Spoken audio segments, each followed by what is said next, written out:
अस्सलामु अलैकुम वरहमतुल्लाहि वबरकातुहू।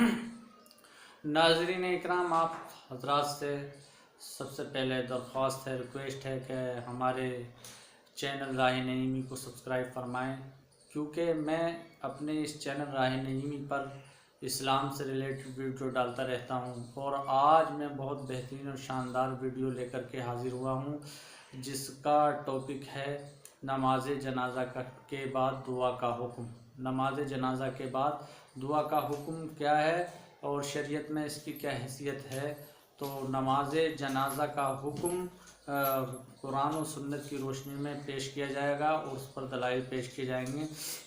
यूँ तो नमाज जनाजा के बाद दुआ के सबूत में और जवाज़ में बेशुमार दलाइल हैं, लेकिन चंद दलाइल हम आपके सामने पेश कर रहे हैं, मुलाहिज़ा कीजिए। मुसलमान के मरने के बाद उसकी तीन हालतें हैं: नमाज जनाजा से पहले, नमाज जनाजा के बाद और दफन से पहले। इन तीनों हालतों में हर तरीके से इसाले सवाब करना जायज़ है, मैयत के लिए दुआ करना भी जायज़ है। लेकिन मुखालिफिन के नज़दीक नमाज जनाजा से पहले और दफन के बाद दुआ करना जायज़ है, लेकिन नमाज जनाजा के बाद और दफन से पहले दुआ करना जायज़ नहीं है। और हम अहले सुन्नत वल जमात के नज़दीक नमाज जनाजा के बाद और दफन से पहले दुआ करना जायज़ है। देखिए, मिशकात बाबुल सलातिल जनाजा सफ़ा 164 में है। सरकार सल्लल्लाहु अलैहि वसल्लम इरशाद फरमाते हैं, इज़ा सल्लैतुम अलल मय्यिति फ़अख़लिसू लहु दुआ, कि जब तुम मैयत की नमाज़ पढ़ो तो उसके लिए खालिस दुआ करो। तो देखिए, इसमें फरमाया गया है इज़ा सल्लैतुम फ़अख़लिसू, तो फ़अख़लिसू लहु दुआ में जो फ़ा है, इस फ़ा से मालूम होता है कि नमाज पढ़ने के बाद फ़ौरन मैयत के लिए दुआ की जाए। और देखिए, ये शर्त व जज़ा भी है, और शर्त व जज़ा में तगायुर होता है। यानी जब ये कहा कि जब तुम नमाज़ पढ़ो तो मैयत के लिए दुआ करो नमाज़ पढ़ने के बाद में, तो मतलब ये नमाज़ पढ़ना अलग हुआ और दुआ करना अलग हुआ, दोनों चीज़ें अलग अलग हुई, क्योंकि ये शर्त व जज़ा है और शर्त व जज़ा में तगायुर होता है। और एक चीज़ और है कि इज़ा सल्लैतुम में माजी है और शर्त जो है जज़ा जो है फ़अख़लिसू ये अम्र है।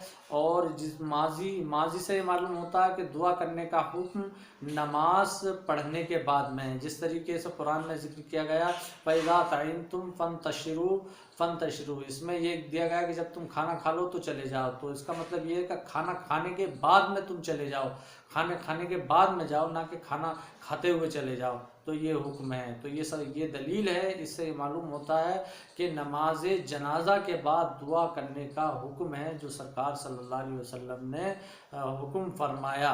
तो ये पहली दलील है। तो दूसरी दलील भी मुलाहिज़ा फरमाइए। दूसरी दलील ये है, और मिशकात शरीफ में उसी जगह एक सफ़ा नंबर 164 पर हदीस पाक है, वक़रा अलल मय्यति बिफ़ातिहतिल किताब, के सरकार सल्लल्लाहु अलैहि वसल्लम ने मैयत पर सूरह फ़ातिहा पढ़ी।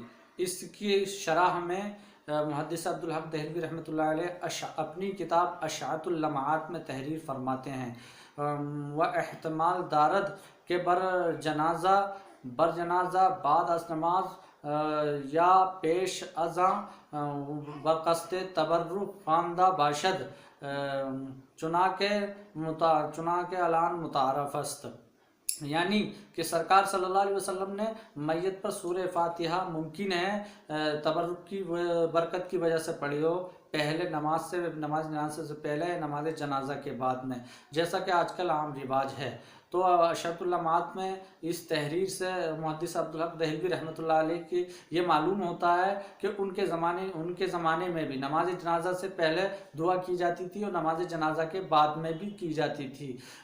तो नमाज जनाजा से पहले दुआ करना या नमाज जनाजा के बाद दुआ करना ये बिल्कुल जायज़ है और मसनून तरीक़ा है। और इस अमल को अल्लामा अब्दुल हक मुहद्दिस दहलवी रहमतुल्लाह अलैह ने बिल्कुल जायज़ बताया, मसनून बताया, और बिल्कुल ये फरमाया कि ये अमल बिल्कुल हदीस के मुताबिक है, हदीस के ख़िलाफ़ नहीं है। ये है कि फ़तहुल क़दीर में किताबुल जनाजा में है, सरकार सल्लल्लाहु अलैहि वसल्लम ایک جنگ کے موقع پر شہداء کرام کی شہادت کی خبر دے رہے تھے، اور فصلی علیہ رسول اللہ صلی اللہ علیہ وسلم ودعا لہو وقال استغفروا لہو، اور سرکار صلی اللہ علیہ وسلم نے ان شہداء کی نماز جنازہ پڑھی اور ان کے لیے دعا فرمائی، اور لوگوں سے بھی فرمایا کہ تم بھی ان کے لیے دعائے مغفرت کرو۔ تو ان احادیث کے جملوں میں یہ فصلی علیہ رسول اللہ صلی اللہ علیہ وسلم یہ جملہ الگ ہے، اس کے بعد میں واو کے بعد میں دوسرا جملہ ہے ودعا لہو کہ سرکار نے ان کے لیے دعائے مغفرت فرمائی اور لوگوں سے بھی کہا کہ ان کے لیے دعائے مغفرت کرو۔ تو واو سے معلوم ہوتا ہے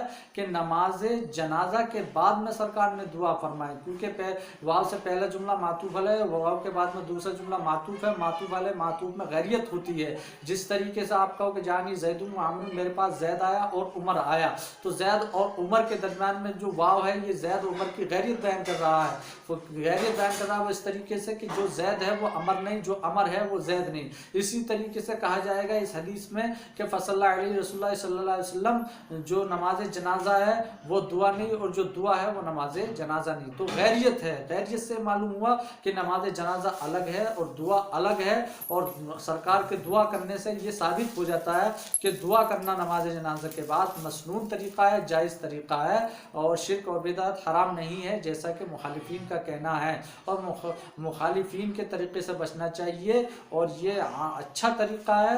اور میں نے اس لیے یہ ویڈیو بنائی کیونکہ میں دیکھتا رہتا ہوں کہ میں نماز جنازہ پڑھتا ہوں تو لوگ بغیر دعا کرے چل دیتے ہیں، جبکہ دعا کرنا یہ میرے سرکار کا طریقہ ہے، صحابہ کا طریقہ ہے، بزرگان دین کا طریقہ ہے، جیسا کہ اشاعت اللمعات کی تحریر سے معلوم ہوتا ہے کہ یہ طریقہ محدث عبدالحق دہلوی رحمۃ اللہ علیہ کا طریقہ ہے، اور ان کے زمانے میں سارے لوگوں کا طریقہ رہا ہے کہ نماز جنازہ کے بعد دعا کی جائے۔